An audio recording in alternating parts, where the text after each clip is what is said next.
Stitching के दौरान pant का अगर नीचे वाला हिस्सा आपके पास बच गया है तो इसको भी हरगिज़ ज़ाया ना करें, बल्कि ये आपके बड़े काम आने वाला है। और सख्त गर्मी जब सूरज आग उगल रहा है, इसमें आपके लिए हीट स्ट्रोक से बचने के लिए एक ऐसे हैक्स और टिप एंड ट्रिक्स लेकर आई हूँ। तो आज की वीडियो बड़ी यूज़फुल होने वाली है। वीडियो को पूरा देखिएगा, स्किप मत कीजिएगा। वीडियो को लाइक, शेयर और सब्सक्राइब ज़रूर कीजिएगा। बिस्मिल्लाहिर्रहमानिर्रहीम। अस्सलाम वालेकुम। इब्तिसाम क्रिएटिव पावर में आपको खुशामदीद है। Welcome to my channel. हमेशा खुश रहें, आबाद रहें।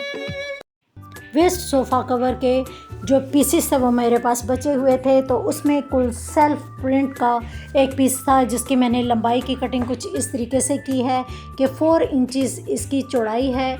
और इसके अलावा इसके 2 पीस लिए हैं, एक छोटा पीस है और एक बड़ा पीस है।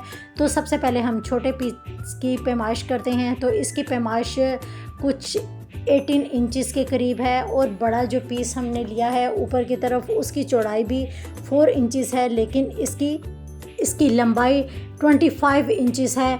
आप अपनी पैमाइश के मुताबिक भी इसकी लंबाई और चौड़ाई ले सकते हैं। और अब इसके ऊपर वाले हिस्से को मैंने कुछ इस तरीके से गोलाई में काट लिया है। दोनों हिस्सों के एक हिस्सा जो है वो मैंने गोलाई की तरफ काटे हैं और अब दोनों मेरे लंबाई वाले हिस्से गोलाई में कट चुके हैं। अब गोलाई के अलावा हम इसकी डोरी तैयार करेंगे। तो डोरी तैयार करने के लिए मैंने 1.5 इंची के मुताबिक कपड़े को लिया है और इसके मुताबिक एक छोटा पीस भी लिया है जिसकी मैंने 3 इंचेस के बराबर इसकी लंबाई ली है। और इसको भी मैंने गोलाई के रुख में इस तरीके से काट लिया है। और इसको बिल्कुल अलग करने के बाद इसकी शेप को दुरुस्त कर लें। और इसके बाद जो गोलाई वाले हमने पहले हिस्से काटे थे उनके ऊपर से इस तरीके से उल्टा करें और इसको रखते हुए यहाँ पर गोलाई के रुख स्टिच कर लें और यहाँ पर इसको बिल्कुल फोल्ड कर लें। और जो साइडें हैं इनको भी बिल्कुल नीट करने के लिए मैं स्टिच कर लूँगी। तो चले आए, मैं इसको स्टिच करके आपको दिखाती हूँ। दोनों लंबे पीस मेरे स्टिच हो चुके हैं और इनकी जो गोलाई वाले हिस्से मैंने स्टिच किए हैं उनको भी मैंने सीधा कर लिया है। और अगर आप इसको सीधा करके अगर कट लगा लें तो ये बिल्कुल नीटनेस के साथ ही जो है इसकी गोलाई नज़र आएगी। इसके अलावा जो मैंने डोरियाँ तैयार की थी उसको भी मैंने कटिंग कर लिया है। तकरीबन 7 से 10 इंचेस के करीब एक डोरी आप तैयार करें, तो मैंने 4 डोरियों को तैयार किया है। और जो ऊपर वाला गोलाई वाला पीस था, नीचे वाले पीस को मैंने इस तरीके से स्टिच कर दिया है। इसके कॉर्नर्स जो हैं वो मैंने काट दिए हैं ताकि जब मैं इसको सीधा करूं तो इसकी शेप बिल्कुल नीट तरीके से आए। तो सीधा करने पर इसकी शेप कुछ इस तरीके से आ चुकी है। अब डोरी जो हमने तैयार की थी एक साइड पर हम वो रखेंगे और दूसरी साइड से जहां से स्टिच का निशान आ रहा है दूसरी साइड पर भी डोरी इस तरीके से रखकर इसको सिलाई लगा देंगे। अब दूसरा वाला जो हिस्सा है उसकी डोरी मैंने 2 इंचेस छोड़कर ऊपर की तरफ डोरी लगा दी है। दोनों पीस में मेरी डोरियां लग चुकी हैं। अब एक और मैंने पीस लिया है और उसको फ्लावर के रुख पर ड्रा करके मैंने पिने लगा दी हैं, क्योंकि ये सिल्क का पीस है और ये स्लिप होने का डर होता है, इसलिए सिलाई हमारी नीट नहीं आएगी। तो बिल्कुल ये इस तरीके से हमारा जो है कैच हो जाएगा और हम आसानी से इसको स्टिच कर सकेंगे। दूसरा फ्लावर भी ड्रा हो चुका है और दोनों पीस मेरे अच्छे तरीके से सिलाई भी हो गए हैं। अब बाहर वाले जितने भी एक्स्ट्रा जो पीस है उसको सीजर से कट कर लेंगे और जो फ्लावर के सेंटर में वी बन रही हैं इस पर हम कट लगा देंगे, क्योंकि जब हम फ्लावर को सीधा करेंगे तो इसमें सिलवटें नहीं आएंगी और हमारा फ्लावर बड़ी नीटनेस के साथ इसकी पेटल्स वगैरह बनेंगी। इस तरीके से मैंने ये सीधा कर लिया है। और ग्रीन कलर का जो मैंने कपड़ा लिया था इसके भी मैंने लीव्स जो हैं वो बना लिए हैं और कोई टूल लेकर इसके कॉर्नर्स को आप नीट तरीके से बाहर की तरफ निकाल लें। इस तरीके से आपके जो लीव्स हैं वो भी तैयार हो जाएंगे। फ्लावर भी मैंने बिल्कुल सीधा कर लिए थे और अब इनमें हम जो कॉटन है वो किस तरीके से भरेंगे, ज़्यादा ठूस कर आप इसके अंदर कॉटन ना भरें, बल्कि बिल्कुल हल्की सी एम्बोस लुक देने के लिए मैंने इसके अंदर कॉटन फिल की है। लीव्स के अंदर मेरी कॉटन फिल हो चुकी है और अब फ्लावर्स के अंदर भी मैंने कॉटन को फिल कर लिया है। एक पेंसिल मज़ीद खूबसूरत लुक देने के लिए ऊपर मैं इस पर मोटे बीड्स लगा दूंगी येलो कलर में, क्योंकि ये कंट्रास्ट भी हो जाएगा। अब जो मेरे पहले वाले पीस तैयार हुए थे उनमें मैंने रैंडमली रिबन की लाइनें बना दी हैं और इनको स्टिच कर दिया है। फ्लावर को मैं ऊपर रखूँगी और बीड्स को मैं सेंटर में रखूँगी और इस तरीके से जो लीव्स है उसको सुई के साथ लगा लूँगी, क्योंकि मशीन के साथ जब हम लगाएंगे तो इसमें नीटनेस नहीं आएगी। तो सुई के साथ जिस तरह आप एम्ब्रॉयडरी करते हैं कच्चे टांके में, सेम उसी तरीके से लीव्स के साथ आप जो है वो स्टिच करती जाएं तो आपका लीफ बड़े अच्छे तरीके से लग जाएगा। मैंने वाइट कलर का जो धागा लिया है इसे लीव्स को मैंने बिल्कुल अच्छे तरीके से इसके साथ पेस्ट कर लिया है। अब फ्लावर की जो बैक साइड पर जहाँ पर हमने रुई डाली थी वहाँ पर भी छोटे छोटे स्टिच लगाकर फ्लावर को पीछे से हम बंद कर देंगे और इस तरीके से फ्लावर पीछे से भी नीट हो जाएगा और हमारी कॉटन धोने के दौरान भी बाहर नहीं आएगी।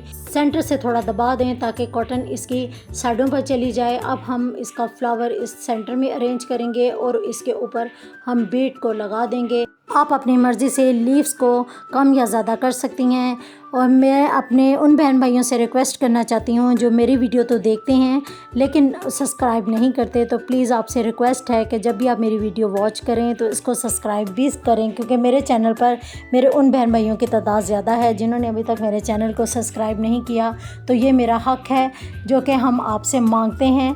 तो प्लीज़ आप चैनल को सब्सक्राइब ज़रूर कीजिएगा। तो हमारा जो फ्रिज हैंडल है वो तैयार हो चुके हैं। ये काफ़ी लंबे थे लेकिन बड़े अच्छे तरीके से बने हैं। ऊपर से भी हमने गुलाई के रुख में कपड़े को कैच किया है और इसको डोरी से बांध दिया है। तो इस तरीके से हमारे जो हैंडल हैं वो आपकी सलीका शवारी की एक बहुत बड़ी मिसाल बन सकते हैं और आपके घर आए हुए मेहमान को अपनी तरफ राग़िब कर सकते हैं। आपका सलीका हर चीज़ में नज़र आना चाहिए, तो ये आपके किचन से ही पता चल सकता है। तो मैं उम्मीद करती हूँ कि मेरे ये आपको वीडियो पसंद आई होगी। और ख़ास तौर पर गर्मी बहुत ज़्यादा है और हीट स्ट्रोक से बचने के लिए हम मुख्तलिफ़ हैक्स और तरीके अपनाते रहते हैं। कोशिश करें कि ज़्यादा से ज़्यादा आप पानी पिएं और पानी के साथ साथ जो बॉटल्स हैं उनको भी ज़ाया ना करें। तो बॉटल्स को हम कुछ इस तरीके से कटिंग करेंगे कि नीचे वाले हिस्से को मैंने काट के यू शेप में कुछ इस तरीके से कटिंग कर ली है कि बिल्कुल मून की टाइप की इसकी लुक आ चुकी है। मून की एक्यूरेट शेप लेने के लिए इसको दोबारा हम कार्डबोर्ड के ऊपर रखेंगे और इसको दोबारा से हम मून के मार्क कर लेंगे और इसकी कटिंग कर लेंगे। अब एक कपड़ा लेंगे और ब्लैक कलर का जो पैंट के नीचे वाला हिस्सा है वो मैंने ले लिया है, इसको डबल कर लिया है और डबल करने के बाद इसके ऊपर मैंने प्लेट को उल्टा रखा है और गोलाई में परफेक्ट कटिंग कर ली है। मून वाला हिस्सा भी मैंने इसके ऊपर रख कर इसकी कटिंग कर ली है। अब ये दोनों मून वाला और गोल हिस्सा ये दो पीस मेरे पास पड़े हुए हैं। जो नीचे वाला हिस्सा मेरे पास बचा था उसकी पैमाइश कुछ मैंने इस तरीके से ली है कि इसको मैंने डबल कर लिया है और डबल करने के बाद 4 इंचेस इसकी चौड़ाई ली है। और लंबाई को आप ज़्यादा ले सकते हैं क्योंकि हमने इसकी लंबाई को गोल जो सर्कल हमने काटा है उसके गिर्द लगाना है और इसलिए मैं इसकी लंबाई ज़्यादा ही लूँगी। अब इसकी 1 इंच के मुताबिक इस तरीके से कटिंग कर लेंगे जिस तरह आप मूवी में देख रहे हैं। सेम इसी तरीके से 4 इंच के करीब हिस्से की तिरछी कटिंग हो चुकी है। अब सेंटर हम इसका ले लेंगे और सेंटर वाले हिस्से को जो हमने मून शेप काटी थी इसके हम सेंटर में रखेंगे और इस तरीके से इसको पिन अप कर लेंगे। पिन अप करने के बाद मैंने इसको स्टिच कर लिया है। स्टिच करने के बाद जो इसका गोल वाला हिस्सा है वो हम नीचे रखेंगे और अब जितना भी लंबे वाला हिस्सा है इस तरीके से गोलाई के रुख में पूरा स्टिच हो चुका है। अब पीछे वाले हिस्से में हम इलास्टिक लगाएंगे, तो इलास्टिक मैंने बारीक लिया है और पीछे वाले हिस्से में इसको खींचेंगे और खींच कर डबल करने के बाद इलास्टिक सिर्फ 4 इंचेस के मुताबिक कपड़े पर हम लगाएंगे, बाकी को हम वैसे ही फोल्ड कर देंगे और एक हिस्से को गोलाई के रुख में फोल्ड जब हमने किया था तो थोड़ा हिस्सा मैंने इसका छोड़ दिया था। अब मैंने थर्माकोल का पाउडर ले लिया है और इसके अंदर मैं इसको फिल कर दूंगी। और फिल करने के बाद इसका जो हमने ओपन हिस्सा रखा था इसको या तो आप सुई के साथ वैसे ही बंद कर लें या आप सिलाई मशीन के साथ भी इसको बंद कर सकते हैं।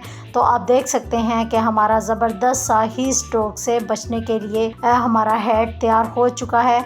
और कितनी फ़ाइन है, चाहे तो आप इसके ऊपर बटन भी लगा सकते हैं, लेकिन मैं इसके साइड पर इसको मज़ीद और ख़ूबसूरत बनाने के लिए एक छोटा सा बकल लगा दूंगी। और बकल मैंने जो है एक साइड पर लगा कर इसको रख दिया है, चाहे तो आप बटन लगा सकती हैं। तो हीट स्ट्रोक से बचने के लिए हमारा एक ज़बरदस्त सा हेड तैयार हो चुका है।